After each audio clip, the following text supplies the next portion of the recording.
পবিত্র প্রদীপ প্রজ্বলনের মধ্য দিয়ে আমরা পজিটিভ বার্তার উদ্যোগে এবং Durgapur recreation and social development কমিটির সহযোগিতায় আমাদের আজকের যে বৃক্ষরোপণ এবং বৃক্ষ সৃজন কর্মসূচি তার আনুষ্ঠানিকভাবে সূচনা করলাম।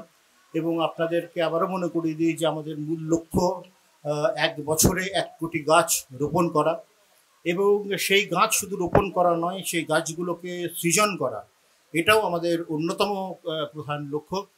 আমাদের পজিটিভ বার্তার সঙ্গে যে সমস্ত আমাদের মহিলা সদস্যরা রয়েছেন তাদের ক্লাস্টার তৈরি করে তাদের এই গাছের থেকে তারা যে লভ্যাংশ পেয়ে তাদের অর্থনৈতিক স্বাবলম্বী ঘটানো, এটাও কিন্তু পজিটিভ বার্তার একটা অন্যতম লক্ষ্য বা উদ্দেশ্য।